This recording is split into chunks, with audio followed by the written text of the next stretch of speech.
Hello, everyone. Thanks for joining us for News Center Maine Afternoon. I'm Amanda Hill. Brian Yukono off today. As always, we have Ryan Breton joining us with a first look at the forecast. And it's nice to see the rain actually moving out today. It's flying out. And it's one of those days where it's going to go from pouring to nothing and then a little sun even. That'll be great. Absolutely, yeah. I've mentioned before, the timing was a little unfortunate in that most of the parades and the memorials today are usually scheduled in the morning. Right. But if anybody moved those back to the afternoon, or if you're thinking of having the cookout, like your afternoon and evening plans are going to be much better. You can salvage much of the day. Absolutely, and we have a couple of cameras that start to show what's going on out there. This is Casco, where you can see the rain is over. There is a deck of clouds. It's a little challenging to break apart so far, but to the northwest of there, we are seeing some brightening. In Bangor, it is still wet, but the rain is going to be ending pretty quickly through most of central and eastern Maine. Here's the satellite and radar. This is a 3-hour loop, and you can see that back edge of the rain now already clearing through Wiscasset. Still a little wet around Rockland and Camden. That will end shortly. Heaviest rain right now over down East Maine. And I did put the satellite on here just to see where the clearing is, the white representing the cloud cover. So it's still fairly cloudy for most near the coastline, but back through the hills and up around the lakes region, we are turning partly sunny right now. Rain's pretty heavy, though. Ellsworth, Bar Harbor, all the way along Route 1 through down East Maine. The back edge of the rain now looks like it's around Palmyra. It's gone through Waterville, so Bangor, the rain should be ending in about a half hour or so. Still chilly. We have low 50s where it's raining in down East Maine, but upper 50s near the New Hampshire border where we're starting to see some drier weather and a little sunshine. This model is pretty ambitious on warming up southern and central Maine into the 60s this afternoon.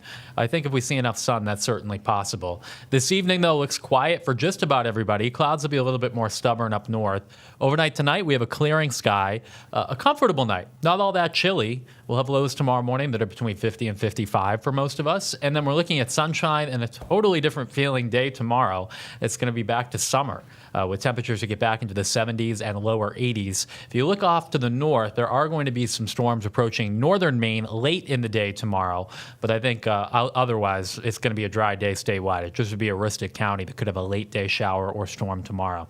So we go from cooler than average these last couple of days to back up above tomorrow of highs up near 80 degrees. Now, Amanda, we get another good day on Wednesday, but we're still in spring. So as you know, it's tough to keep the nice weather around for a while. Late this week looks a little bit cooler and damp, so we'll talk about that coming up. You know what? I'm just happy to get little tastes of it. I agree. All right, a couple days a week is good. Exactly. Yeah. Thank you. We'll see you in a bit. Now to some news. A man is facing assault charges after police say he stabbed another man during a wedding in Raymond. It happened Saturday night at Kingsley Campground. Cumberland County Sheriff's deputies say Donald Hulsing was stabbed in the chest by Andrew Manderson during a wedding reception. Officials say it appeared to be unprovoked. Hulsing was taken to Maine Medical Center and is expected to be okay. Manderson was taken to Cumberland County Jail. Police today say they believe a driver may have been drinking and driving when they crashed in Brunswick. It happened early yesterday morning. Investigators say the car was going southbound on Route 1 when it went off the road, hit the cable barrier, and rolled over. 2 people were thrown from the vehicle. All 3 occupants in the car were hospitalized.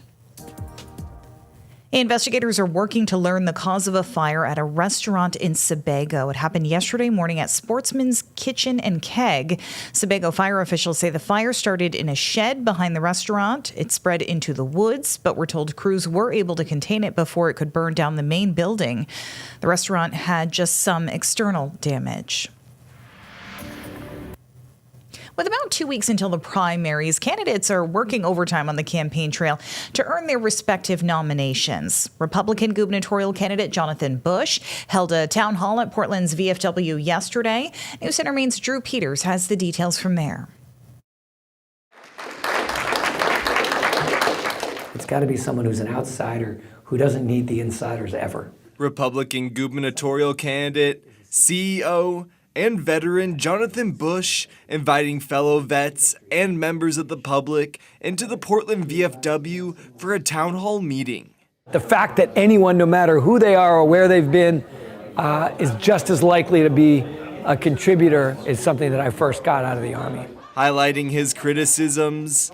You can't be the number 3 highest tax load state in the country and be the 5th poorest state in the country and solutions to what he sees as a bloated state budget deterring industry growth.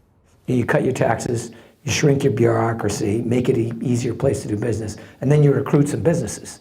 Now the revenues go back up, you can shrink your taxes again. Laying out policy plans and taking questions. Where specifically do you feel there's waste and abuse in the particular programs?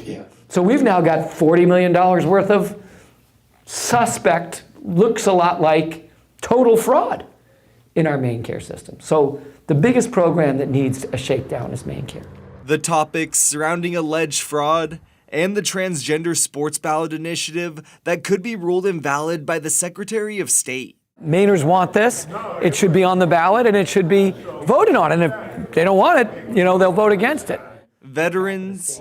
So property tax relief for military veterans. Also asking questions and sharing what struggles they're facing with receiving benefits. The vast majority of veterans aren't getting those kind of services, and there's really a cliff that falls off from being 100% disabled and having a full retirement from the military. And while the VFW doesn't endorse a specific candidate, they say it's important to give vets and community members a chance to meet them face to face. People talking to people versus just reading something on the internet and the outrage machine that's the internet. So. Drew Peters with that story. Now, the Portland VFW says it also recently hosted Democratic U.S. Senate candidate Graham Plattner. They invite any other political candidates to use the space for town halls. Taking a look now at our nation's capital, where officials have identified the suspect who opened fire outside the White House. Officials say 21-year-old Nasir Best pulled a pistol out at a Secret Service checkpoint on Saturday and shot at officers. They returned fire, ultimately killing him. Secret Service officials say they knew of Best. Officers arrested him last year for attempting to gain entry to White House grounds. 5 senior law enforcement officials say he had a history of mental health concerns. Police say a bystander was hit in the crossfire by gunfire. He was taken to a local hospital. A woman who identified herself as Best's mother told the Washington Post she was in disbelief.